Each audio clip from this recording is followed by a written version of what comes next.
ฟ้าสีแสงแสบส้มตาเว้นซองแยตา ทั่วอานามอซอสร้างหงอยเหงาเศร้า นักเฮียนเขาล้าห้อง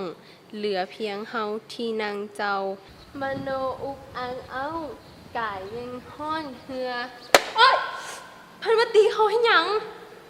มันก็สมควรแล้วแหละเวียกบานบูเฮ็ดฮูแล้วมันแล้วกลับแล้วก่อนอยู่นี้ ป้ามันบ่ฮู้จักความสูญทารีเลยบ่ความสูญทารี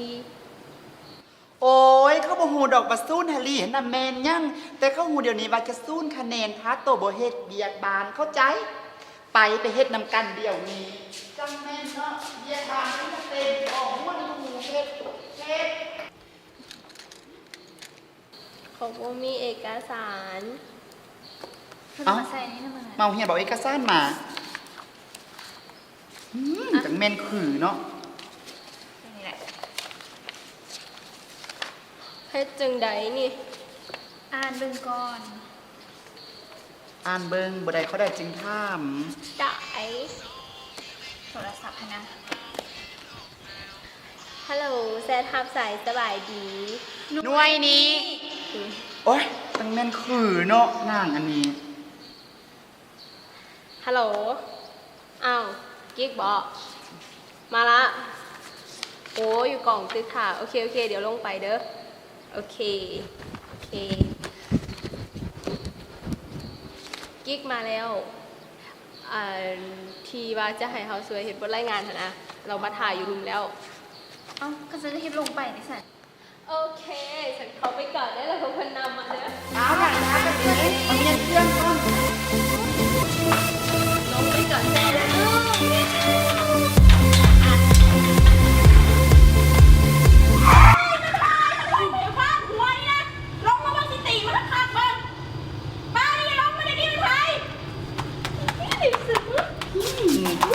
อุ้ยเอ้าคือหนังเก่าละเบิ่งนะจังซีน่ะปล่อยขันห้อมที่คนจะลุมยิกแม่นบ่ โอ้โหเดี๋ยวเดี๋ยวไหน ก็ฮู้เลยเนาะเฮ็ดตลอดไปอ้อนไปเฮาไปทันให้เขาไป ไม่ได้เห็นตลอดเลยครั้งละครั้งที11 โอ้ยมันเป็นยังดอกครั้งที่21น่ะ ไปอีกเป็นครั้งที่22บ่เป็นหยัง เอาไปโอเค กระเทเพราะว่าเข้าจะกระทืบไปทางนี้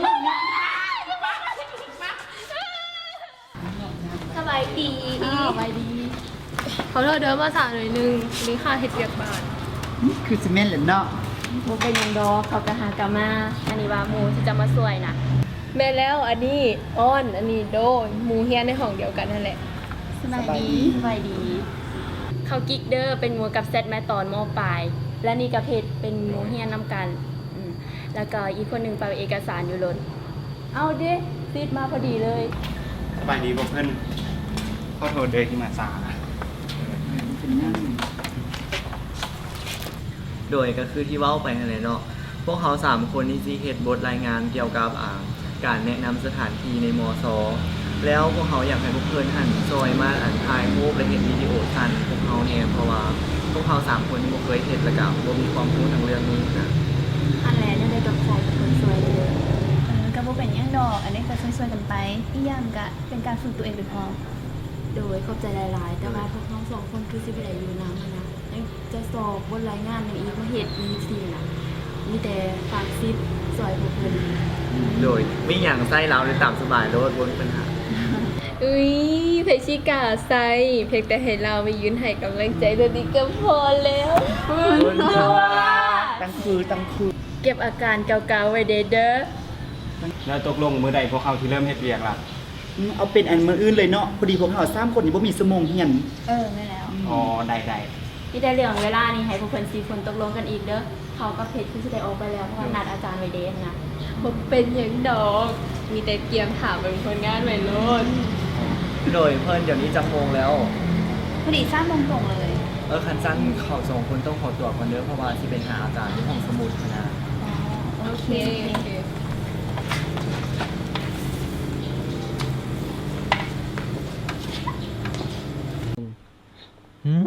คนอีหยังหน้าบอกโมกเฮ็ดมามักโมเขาอีก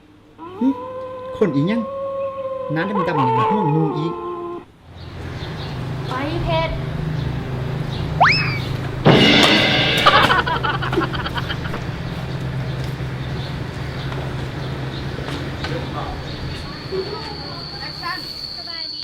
พวกเราจะพาทุกท่านมารู้จักกับอีกสถานที่หนึ่งที่สำคัญของมหาวิทยาลัยแห่งชาติ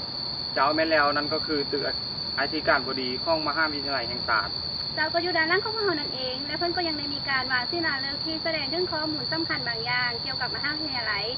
และได้ทำการไข้ทรงเห็นขึ้นครั้งอีกในวันที่ 5 พฤศจิกายน 1996 โดยทานุฮักขู่สวรรค์ และบรรยากาศอ้อมหอบอาคารก็เต็มไปด้วยต้นไม้น้อยใหญ่และเดินย้าก็เขี้ยวกระจีดี เบิ่งแล้วก็สบายตาดี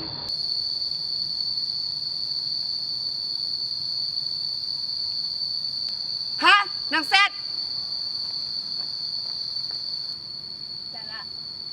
สิมาแล้วยังก่อเหรอเพื่อให้เจ้ามาอ่านหนังสือบ่ให้เจ้ามาอ่านนี่ใหญ่น้ำเน่าแบบนี้อ่านแต่เรื่องผู้ชายเสียภาพพจน์หมดนั่งอันนี้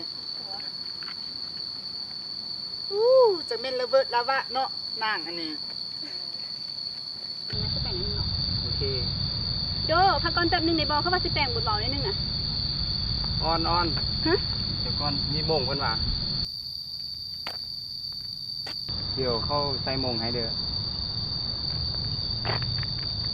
เพิ่นใส่ผิดเบืองนะ ผมเมื่อยเปิดกล่องแล้วมัน เข้าใจ ด้วยบ่เป็นหยัง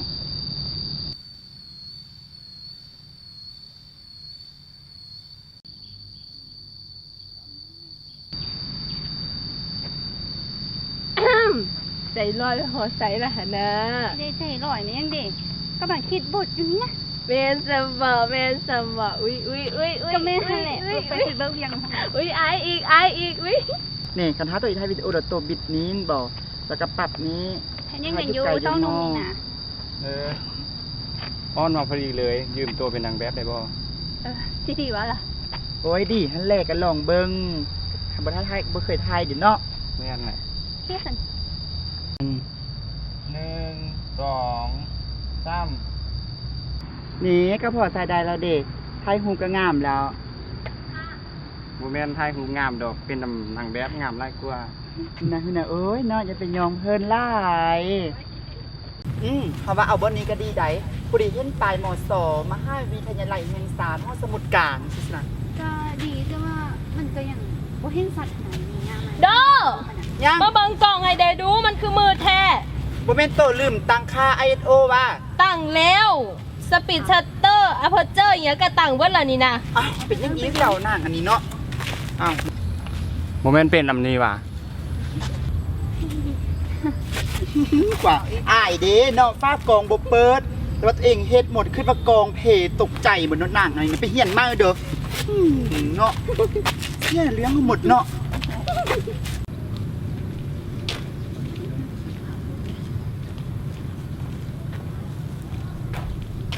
โดแซดพักก่อนมากินขนมก่อน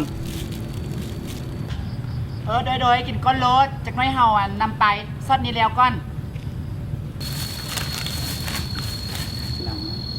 เข้าใจ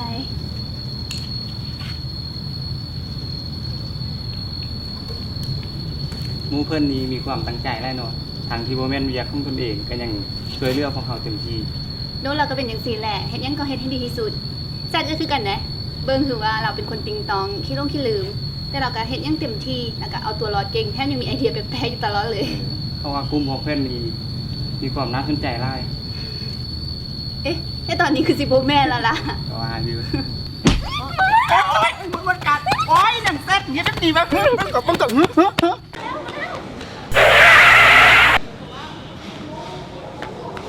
วกพันเขาเก็บกันได้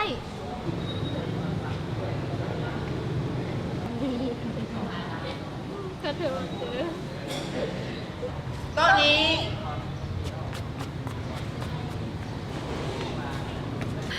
วันนี้เปล่าเกือบตาย จังแม่นเนาะสิฟ้าวเฮ็ดยังบ้านเพิ่นไปไกลๆนี่ อ้อนโดมื่อนี้เขาคือสีงามเนาะคนบุญยาวเบิ่งแต่พูดทางเขาน่ะ เป็นแต่ยานเนาะก่อนเอาไปบานบ่เบิ่งแบนบ่าฮะ เป็นอย่าง ก็เบิ่งดู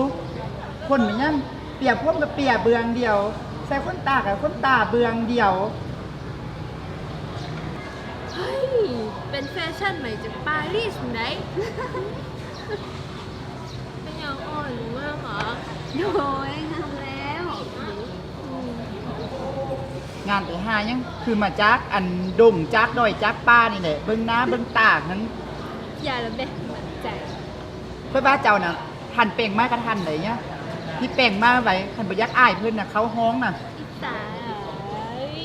บ่ได้อิจฉาดอก มีอยู่งานเลยอีสาเหรอ บ่ได้งามคือพี่บาโอ้ยแซดเอ๋ยเบิ่งดูเฮาแซด5โตน่ะตั้งแต่8:30 นหุ่นเดี๋ยวนี้น่ะมันฮอด10 โมงแล้ว5ก็มานี่เนาะ เอ้าอย่างอีก5 นาทีก็ขึ้นห้องแล้วได้นี่ เบาไป เอ้าก็แท้ โอ้ยตามหนังแซดนั่นน่ะโอ้ย อี แม่ สาน เนาะ ได้อีสาดำ30 นาที 30 นาทีสิกว่าเป็นชั่วโมงพุ่นเนาะ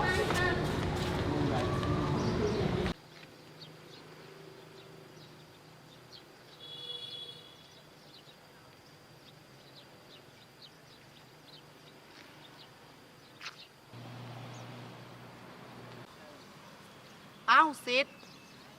มาเฮ็ดหยังอยู่นี่น่ะ โดเข้า USB มาส่งออน อ๋อเฮาได้ยินข่าวว่าเราไปหาพี่น้องได้มื้อนี้น่ะ เราคงจะบ่ได้อยู่หอพักดอก อ๋อฉันเข้าฝาก USB ไปให้ออนเลยเด้อ โดยแล้วก็จะไปให้เราให้ ขอบใจหลาย โดยว่าเป็นหยัง ๆแล้วโดยสิไปใช่ละนี่ โอ้ยเฮานัดกับนางแซดไว้ว่าสิไปอันพากันตีดอกอยู่ข้างนี่ข้างหอพักเฮานี่แหละ อยู่ไกลๆนี่ป่ะ โดยไปนำกันบ่ ไปกระได ไปสนะ รู้สึกว่าจะไปทางนั้นไหมคะ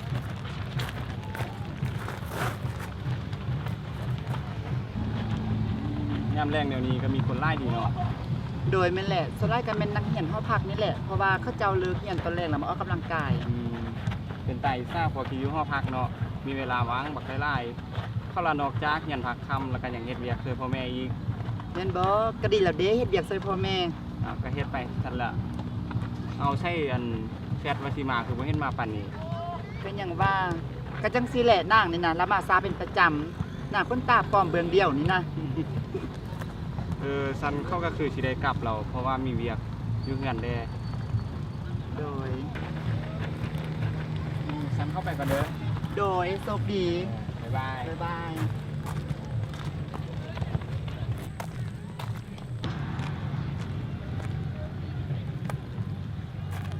เฮ้ยโอ้ยเนาะหนังเสร็จเนาะ ก็โดนละ ก็มาฮอต้นแล้วแหละเบิ่งย่างจนเหืออ้อมหมดแล้วนี่นะ แต่ว่าเมื่อกี้เขาเห็นได้เพิ่น อุ้ยดัดจริตเบาไทยเวียงอีก เปลี่ยนเรื่อง พวงดอกนี่น่ะเปลี่ยนเรื่องเลยเบิ่งนี่ดูเห็นว่าค้ำมือจืดตาห้าก็มาบักสวย สองอย่าง ๆดอกเด็ก เพิ่นบอกเขาเอาแต่ไม้มา โอ้ยเจ้าคือบทสลาแถหือหนังเสร็จ แล้วเขาสิตีอหย่างแล้วบัดนี้ ไว้นะสิตีหัวเจ้านี่แหละบัดนี้น่ะมา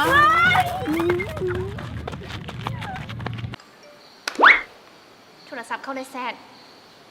มืออื่นตอนแรก ตลอด มาหาเขาอยู่บุ๊กช็อปในบอมีบางสิ่งบางอย่างอยากจะบอกอุ้ยซิดนัดเพิ่นคนเดียวดิ ใส่มาเบิ่ง เขาว่านะ เราต้องสารภาพความในใจก็เพิ่นแน่นอนเลย เป็นบ้าวะว่าเป็นโรเลว่าไปไก่แล้ว นิดเดียวเพิ่นไม่ต้องเขินหรอกนะอ้อนเขาฮู้ได้ว่าเพิ่นกับมักเราคือกันซิดนะทั้งหล่อทั้งรวยทั้งใจดีทำให้ได้เป็นแฟนอ่ะโคตรโชคดีเลยเด้เพิ่นบอกโด โอ้ยเขาก็บ่ฮู้คือกันอย่ามาห้ามเขาเถอะ เพิ่นต้องไปพบเราให้ได้นะนะ สิดีวะอืมคิดเบิ่งก่อน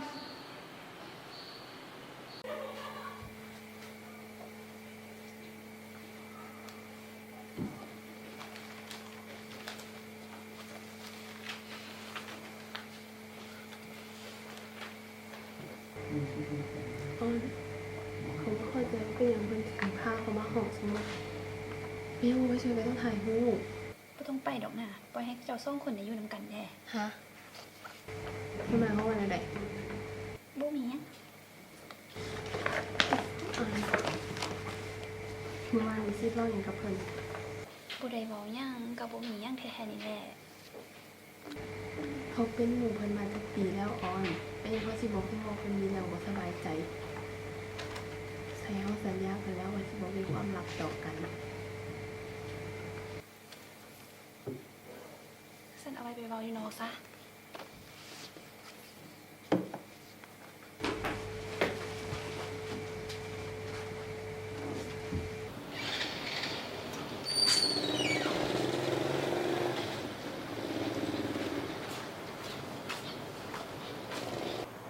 ออน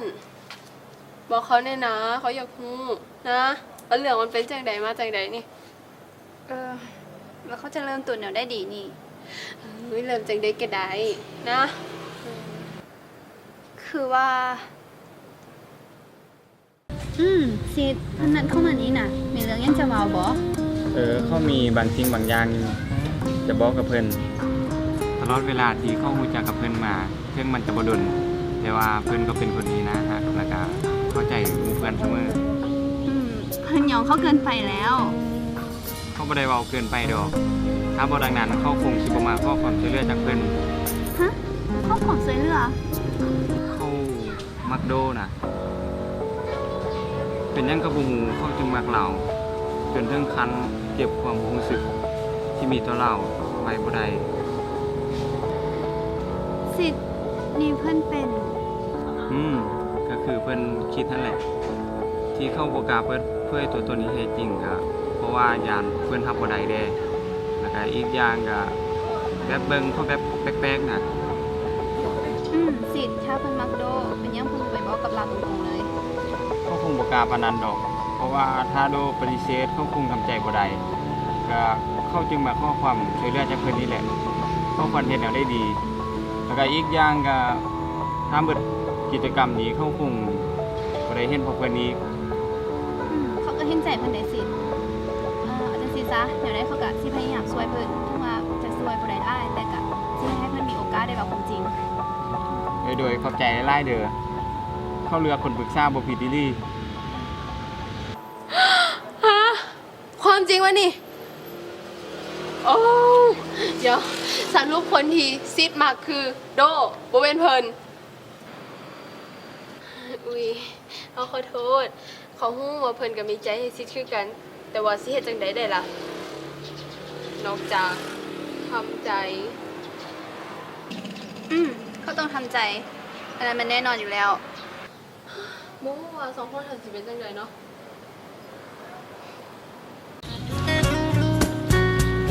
ซิดเบิ่งดูมุมเดละบอ ใส่เข้าเบิ่งแด้ดู โดย มุมนี้ก็งามเลยเนาะ แม่นแหละเขาก็ว่าโฮมนี่งามพอดีเห็นต้นไม้เป็นสีเขียวงามดี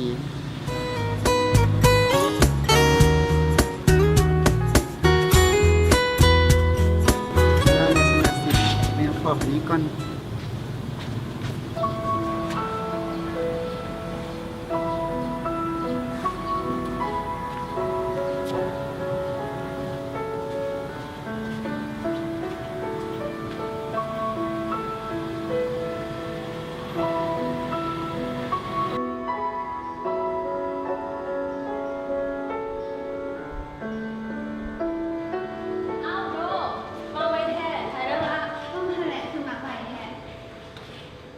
พอดีสถานที่สุดท้ายแล้วพวกเขาเลยเลิกไว้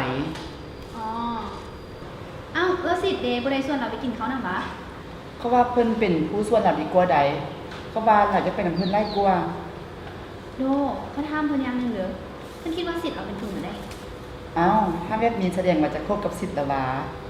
เขาก็เห็นดีนำใดที่เพิ่นกับสิทธิ์จะคบกัน เข้าการเป็นใจให้เป็นโพเซียวเนาะ เขาบ่ได้ถามเพื่อตัวเองได้โดแต่เขาถามเพื่อเพิ่น หึ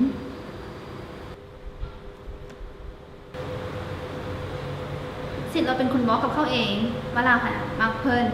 แต่ว่าเราก็บ่ฮู้ว่าสิเริ่มต้นบอกเพิ่นเอาได้ดี เราก็เลยมาปรึกษากับเขาก่อนเมื่อวานนี้ที่เรานัดเข้าไปนั่นเด้ เป็นบาน่ะบ่แม่นเนี่ยมันตัวกันลิ้นใด ไผสิเอาเรื่องแบบนี้มาตัวกันลิ้นโดเขาว่านะถ้าเราบ่คิดกับเพิ่นแบบนั้นน่ะ เราบ่เว้ากับอ่อนจังซี่ดอก แม่ แต่เขาคิดว่าออนกับสิทธิ์จะ เพิ่นเข้าใจผิดแล้วโด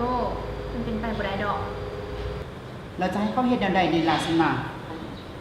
ก็แล้วแต่เพิ่นแหละบ่ว่าเพิ่นจะตัดสินใจจังใดเขากับอ่อนก็รับได้อยู่แล้ว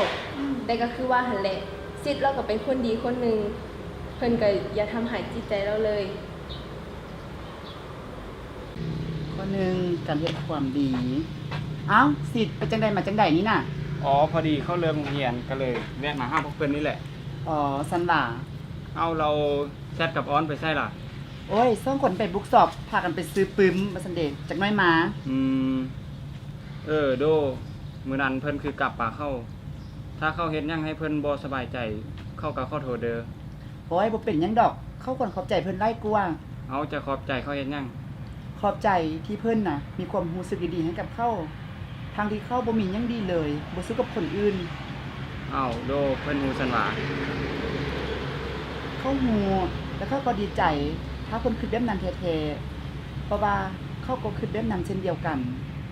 นี่เขาฟังบ่ผิดแม่นบ่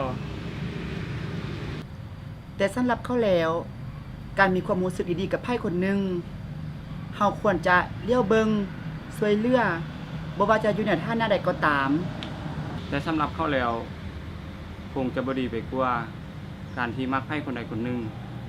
และคนคนนั้นก็มักเฮาคือกัน แต่เขาว่ามันจะดีที่สุด ถ้าเฮาคงมิตรภาพและเป็นหมู่กันตลอดไป เป็นหมู่กันซั่นว่า แม่นแล้วบ่เป็นมิตรภาพใดที่ยืนยงไปกว่ามิตรภาพของคำว่าหมู่เพื่อนฉะนั้นเฮาตัดสินใจแล้วเฮาเป็นหมู่เพื่อนกันดีที่สุด และเฮาจะขอเก็บความทรงจำนี้ไว้เป็นตลอด เขาก็ว่าดีคือกันได้เนาะเขาจะเป็นหมู่กันตลอดไป ไข่แดงเนาะช่วยเหลือหาแข่งซึ่งกันและกันบ่เนี่ย จังใดสองคนนี่ลงกันไปหอใส่ละ เอ้าบ่เพิ่นฮู้ว่าสิจะมานี่นะ อ่อนเป็นคนนัด เอามาชิมให้เขาสับเป็นคนนัดนะ ต้องคนนี้ให้การ์ดเนาะ อุ้ยเขาก็อยากเห็นหมูเข้าใจกันไม่คิดหยัง ขอบใจหลายๆเด้อพอเพื่อนที่เข้าใจและช่วยเหลือเข้าเสมอ แต่เขาสองคนตกลงกันแล้วว่าจะเป็นหมู่กันตลอดไป เราจะเป็นมุกกันแต่สองคนนี่วะ ก็เป็นหมู่กันหมดนี่แหละ ไข่แดงจังสี่เขาก็ต้องมีการฉลอง พอดีเลยมืออื่น เพชรกับกิ๊กนัดพวกเขาไปเลี้ยงพวกเขาเป็นเจ้าภาพใดว้า ว้ายเดินมันไปสนาไข่แดงกว่า เขาต้องได้คะแนนหล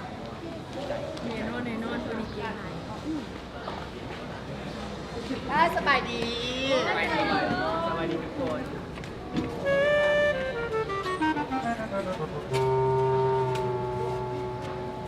เห็นแล้วบอกผลงานน่ะ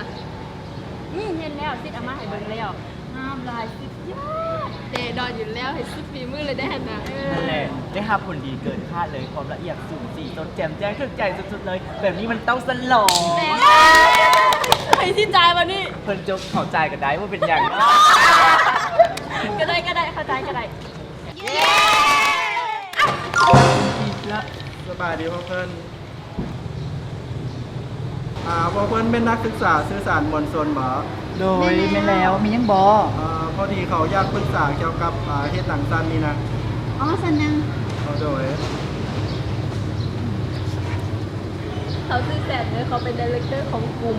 แล้วก็เป็นคนที่แบบว่าเฮ็ดเกี่ยว มู กับ ตัวบ่ายนะ โฆษณา มูแท้ เฮ้ยบ่เป็นมูเฮาบ่เป็นแบบนี้ เขาซื้อเตอร์ มูกิ๊กเลยนะไปถ้าเป็นมูเฮาแล้วเฮาพากันไปสลองก่อนซินะไว้เราลมเบียกอยู่นี่แหละคันเราอยากเฮ็ดเป็นคนผู้เดียวโลดเอาไปสลองก่อนไป